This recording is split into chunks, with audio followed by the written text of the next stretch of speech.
The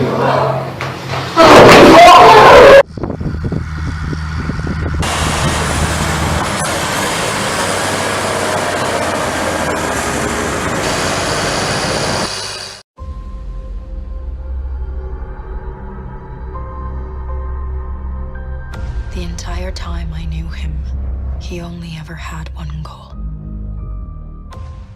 So I saw Avengers Infinity War a few days ago.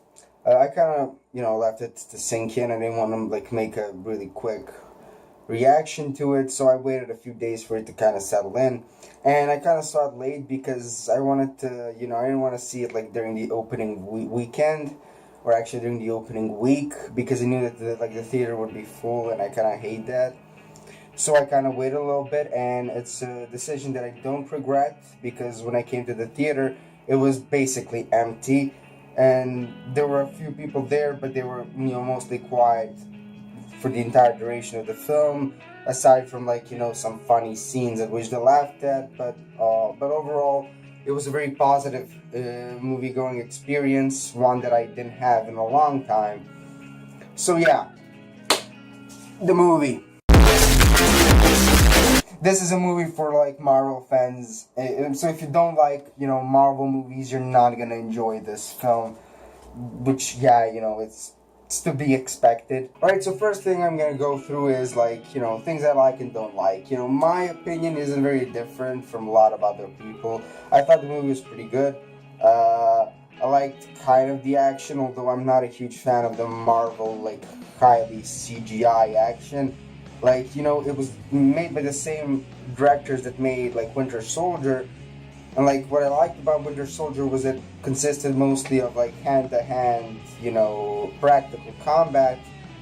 Which is something that I enjoy much more than these, big action scenes with, a lot of CGI and explosion. So, that was the part that I didn't really enjoy that much. But, it was fine. It wasn't that, distracting. And it wasn't, terrible. It wasn't, Age of Ultron where, I absolutely, fucking zoned out in every single action scene. I was actually engaged during most of the action scenes because the story was very engaging, which brings me to my next part.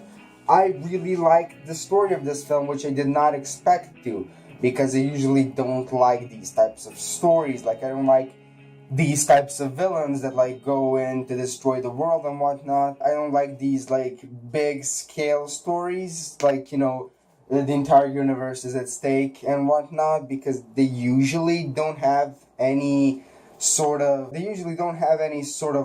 tension, because you know what's gonna happen, that they're not gonna do it. However, this film actually did have a lot of tension, and that surprised me, and it kind of went ways that I didn't expect it to go. So, it was very refreshing, and I ended up enjoying it much more than I thought I would. I wasn't a big fan of Age of Ultron, and the first Avengers was fine, but this is definitely the best out of the three Avengers film in my opinion, and it's the most. Well, it's not more coherent than the first Avengers. First Avengers is the most coherent because it has the least characters, but it's definitely better than Age of Ultron. Age of Ultron was kind of a clusterfuck. This movie surprisingly wasn't, being that it has that many characters, it was actually very well structured. The movie did a really smart thing by separating the characters into groups that would kind of most function.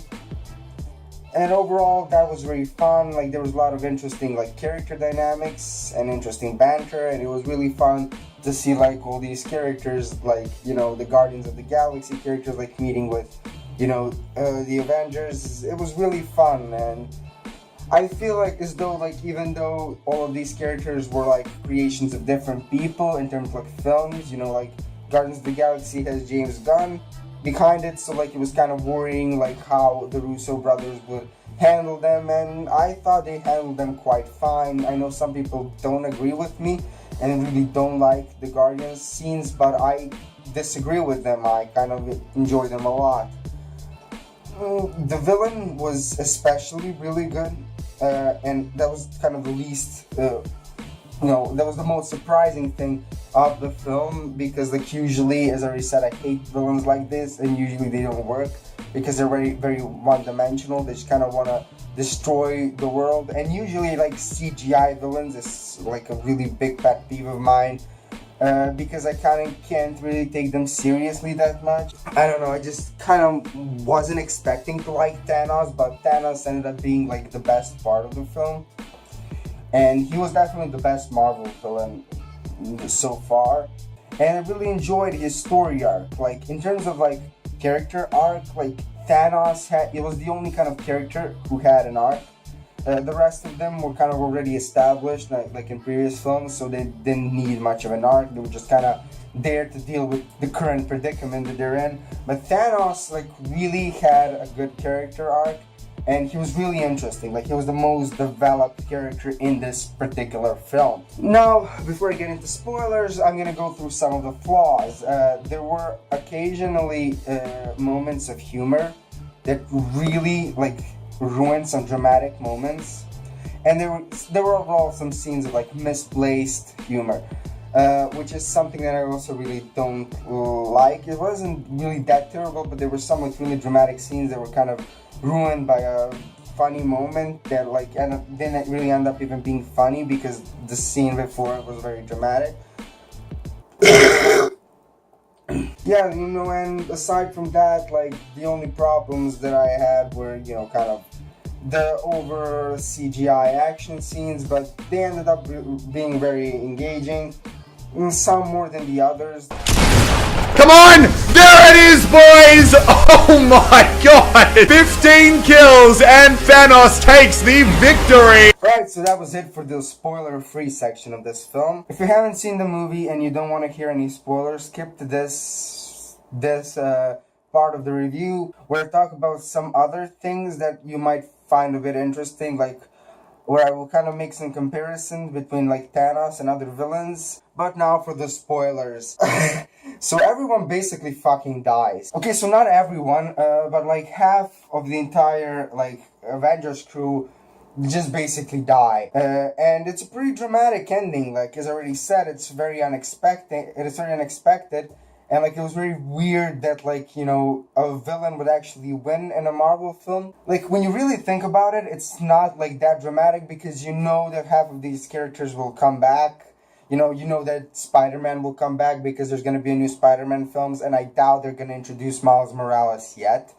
You know that the entire cast of Guardians will come back because, there's Guardians of the Galaxy 3. You know that Black Panther will come back because, it's fucking Black Panther, and everyone kind of thinks that it's some kind of cultural phenomenon or some fucking shit. So you know that half of these characters will come back. But for like the ending of this film, like this film ended in a pretty dark note. Like, it wasn't like Empire Strikes Back. I know a lot of people compare this to Empire Strikes Back. First, let me get that out of the way. Like, I really don't think Empire Strikes Back is that dark. Like, it's darker compared to other like Star Wars films, but like as a movie it isn't really that dark. And like, it does kind of have a bittersweet ending, but this movie has a fucking depressing ending. Like, even if you like know that these characters gonna come back, like, still watching this movie in a theater is a very disturbing experience, especially for some characters. One individual who happens to be my favorite childhood hero. And also another thing, like, if you think like a small child to see this film, they're going to be fucking traumatized. Like, I was fucking traumatized. Like, when I was like leaving the movie theater, like, I felt like I was leaving a fucking funeral.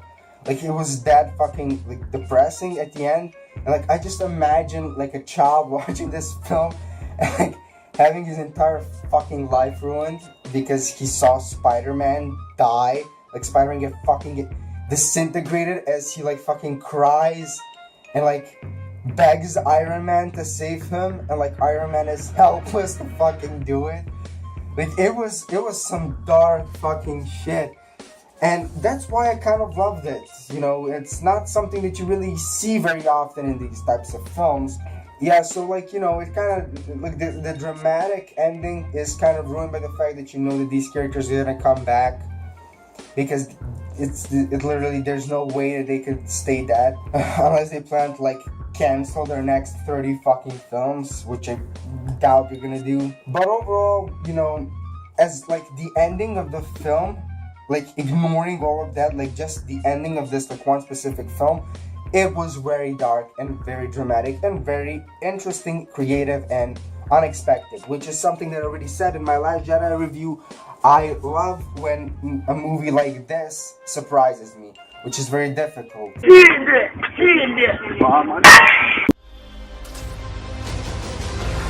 got one advantage. He's coming to us.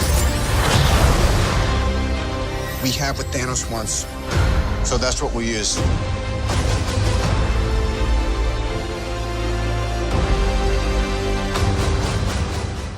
Alright, so that was kind of it for the spoiler section of the film. And this is kind of where I'm going to stop with talking specifically about this film. So now I'm going to like try and compare Thanos to like a villain that is from a television show that I really love and that I absolutely fucking hate. Like, it's the worst fucking villain of the show. And who I'm talking about is Night King from Game of Thrones. Like, that is the worst fucking villain of the entire show. Now let me make it clear why. Game of Thrones has always been a show that kind of ignored all the fantasy tropes and really tropes of like most movies in television. It was a very different show. It wasn't like a black and white show, it was a very gray show. Like every single character was kind of a very morally gray character. Like, yeah, sure, there were like absolute pieces of shit, and there were some characters that were like really good, you know, like Jon Snow. But like mostly like it was kind of, you know, black and white. It was not black and white. It was mostly kind of like everything was in this gray area. And like every single character had like motivation, had reason, and you know, every single character was understandable for what they did. Like Cersei is like a piece of shit character, but you kind of understand why she does what she does. And then came the Night King, who was basically like typical like fantasy villain. You're like force of destruction, which kind of like has absolutely no character and like no motive, and it's just like basically wants destruction. And that's just very boring to me, especially for a show like Game of Thrones. Like, I found it much more interesting when like they were dealing with characters who were just like interesting, as opposed to like, oh, you know, we have to kill these few White Walkers and then we're gonna kill the entire army of the dead. If not, they're gonna destroy the entire world for no fucking reason, because you know they're gonna destroy the world. And I just kind of fucking hate that. And I wish that like Game of Thrones writers took some notes from Thanos and from Marvel in terms of like building a character for Night King, because kind of Thanos is kind of the proof that you can make these like villains that want destruction and these like big CGI evil guys, that you can make them interesting. Like Thanos is an example of that, and Thanos is proof that you can make villains like this, these overpowered characters that like, you know, bring mass destruction. You can make them interesting. And like, I kind of wish that in the next season, like, it's not too late for Night King, like they could do it like in the next season. They could give him some actually interesting character, which I would really appreciate, and I would really like if they did that, because as it stands right now, it's one of the most boring Game of Thrones villains. I personally don't like Night King. Like, he looks cool and the Army of the Dead is cool and all, but I just want more substance there, which I don't think it has enough. Which is really weird for me to say this, because a few years ago, like, I would never even compare Marvel to like Game of Thrones. Like the first 4 seasons, like in the early seasons of Game of Thrones, like it was amazing, and I would never like compare it like piece of shit like Marvel to like fucking Game of Thrones. But it really reached to the point where like Avengers Infinity War is better than Game of Thrones, which is kind of fucking dark. And I think that like they should kind of follow in some of the Marvel's footsteps, just in terms of like the villain, and it would make the next season much better than the previous season. But that's kind of just my opinion. If you disagree, comment. If anyone even watched this video. So yeah, My nigga Spider-Man does a backflip and fucking dies.